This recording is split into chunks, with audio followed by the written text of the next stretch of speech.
Kakabagot naman. Ay, pre! May challenge ako sa'yo. Ano na naman yun? Ay, wag na nga pala. Pang tunay na lalaki nga lang pala yung mga challenge ko. Wag na lang. Bakla ka nga pala. Wag na lang, wag na lang. Kulit naman, sabi ko, walang bakla dito, tol. Ay, we? Sige nga, duraan mo nga yung hawakan dun sa hagdan. Dali. Ha? Yan? Ang dali-dali lang yan. Minsan, hirapan mo naman, ha? Minsan. Dali-dali. Ita mo, ha? Wait lang, ha?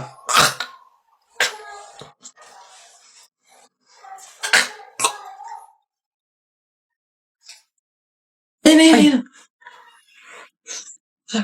Ay na. Yak. Gagi, ano to? Laway! Kaniri ang ba? Nice one down. Tingnan natin yung iba. Ay! Gagi, si Sir nahawakan. Shucks, Gagi. Takaw! Patay ka na naman.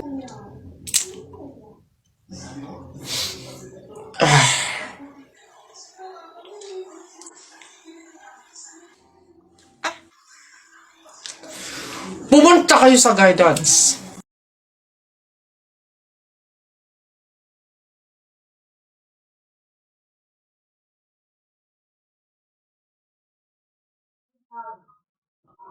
Hoy! Hoy, anak, ano yung ginagawa mo? Bakit ka naman nag-uwi ng pagkain na galing sa burol ni Katay nyo? Dami naman natin pagkain dito, Nakakahiya ka. Tsaka alam mo, masama yan, ha? Ang pamahiin ng mga matatanda dyan kapag nag-uwi ka ng pagkain na galing sa burol, naku, tsak may mga kapitbahay tayong mamamatay din. Yun nga, mama, Kaya nga ginawa ko yun. Kaya kumuha ko ng mga pagkain doon sa burol at dinala dito sa bahay natin para mamatay na yung mga kapitbahay natin. Lalo na yan si Aling Marites. Alam mo ba, ma? Sabi, narinig ko, hindi ka na daw virgin. Anong sabi? Hindi na ako virgin? Kumuha ka ng karton tsaka ng sako. Pumunta tayo sa burol ni Katay yung kunin mo lahat ng pagkain doon. Iha, ikaw ba yung asawa nung namatay? Ay, opo, ako po. Bakit po?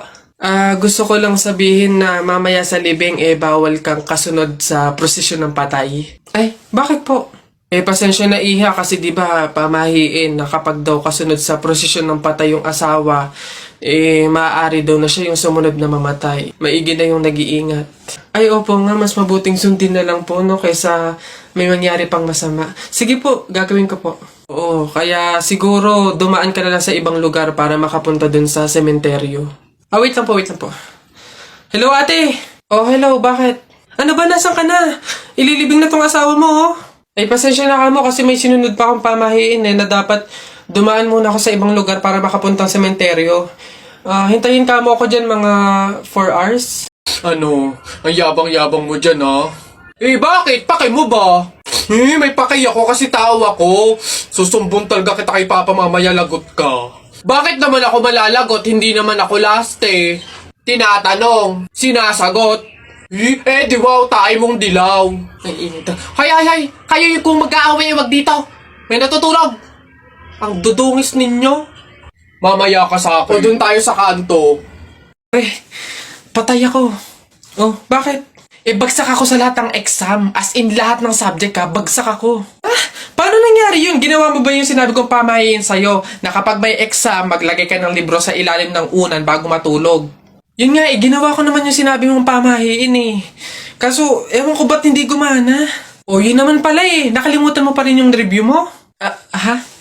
Ay, kailangan ba mag-review? Ay, nako naman. Naglalagay ng libro sa ilalim ng unan bago matulog kapag may exam para hindi makalimutan yung ni-review.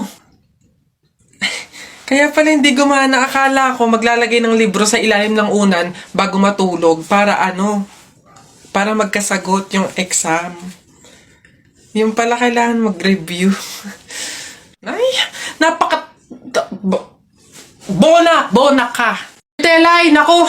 Una na ako. Salamat sa pahapunan. Ay, nako, sige, ingat ka, walang anuman. Sige po, tita, ingat po. Bye, salamat ulit. Sige. Anak. Nay, bakit? Iikot mo yung plato, bilis. Ha? Bakit, Nay? Basta pamahiin yun, kapag aalis yung tao galing sa hapagkainan, iniikot nila yung plato para walang mangyaring masama dun sa aalis. Ha? Ganun ba? Sige, Nay.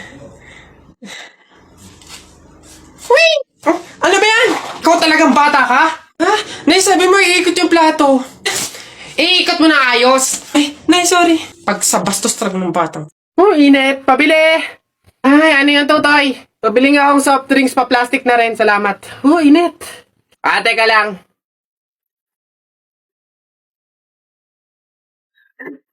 Hirap naman buksan ng plastic na to. Oh! Dahil lang, hirap kasi buksan ng plastic.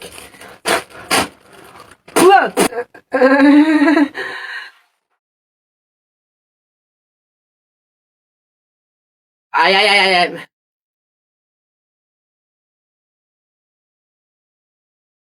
Hirap talagang buksan.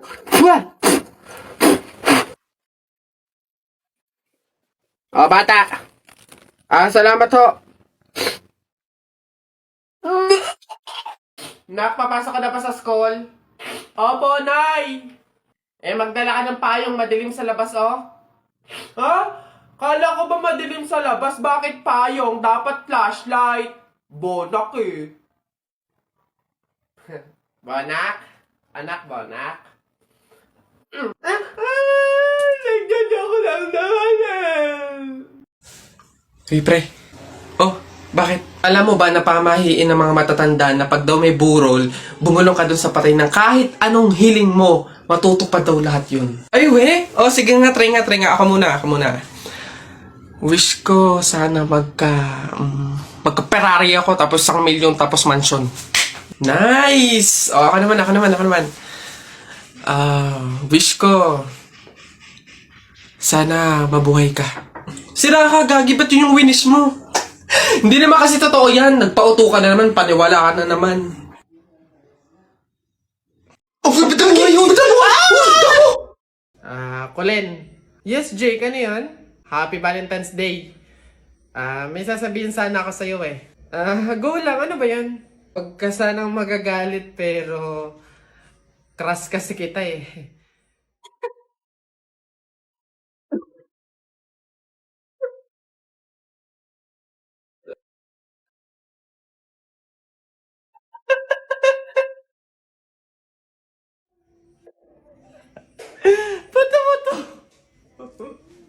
Ba't ka tumatawa?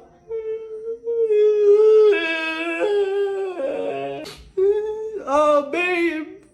O, ano yun? Ito na ang sasabihin ko na. Babe. Ano ba kasi yun? Buntis ako.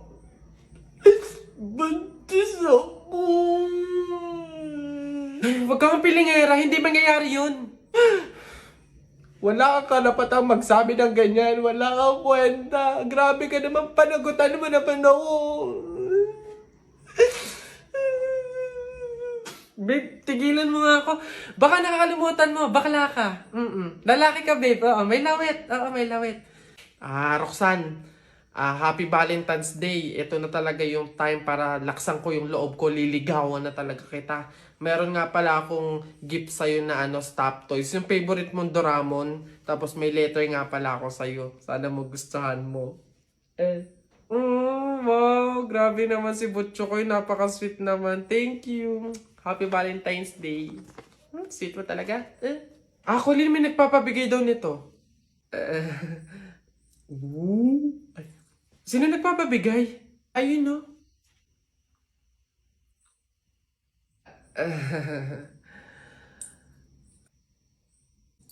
Butchokoy, hindi pa pala ako ready sa mga love life na yan, sa mga relationship na yan. Sakit lang yan sa ulo eh. Siguro, take time na lang muna, ganon. Tapos, kilalanin mo muna natin yung sarili natin. Tapos, focus pa kasi ako sa career ko, tsaka sa, sa pag-aaral, ganon.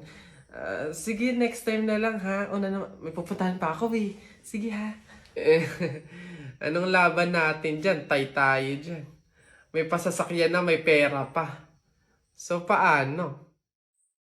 Basta kahapon, pumunta ka. Aray! Nakagat ko yung dila ko, ang sakit. Hala! Bigay ka ng number, bilis! Ha? Number 4. A, B, C, D. Hala, letter D. Ibig sabihin, naiisip ka ni letter D. Si Dodong yan na! Yung crush mo? Nay! Hindi naman. Hindi ko na naman crush yun. Asim-asim ni Dodong eh. Ikaw nga, tinan mo yung yung ilong mo nagpapawis. Ibig sabihin daw niyan selosa eh. Nagsiselos ka siguro pag may kalarong iba si Mark Jun, no? Hindi naman ako selosa. Anong pakay ko kung may kalaro ng iba si Mark Jun? Andyan pa naman si Tep Tep. Ino ba yung... Hay, kaya ano yung mga pinag-uusapan ninyo? Kababata pa'y kumikiringking na kayo, ha? Hindi pa nga ata marunong magbasa't magsulat eh, lumalantod na. Uy!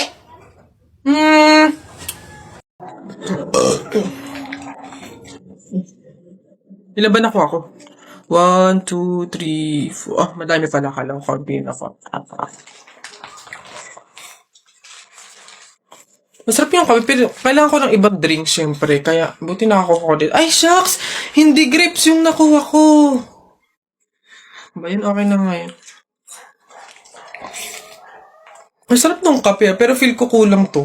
Buti na lang nakakuha ko ng madami sa kanila. Hindi naman nila iinumin lahat, hindi naman ubos yung lahat eh. Madami. Paano yung kutkutin mamaya? Buti talaga madami akong nakuha kasi feel ko magugutom ako mamaya. Kaya kailangan ko ng kutkut yung madami-dami din tong mani.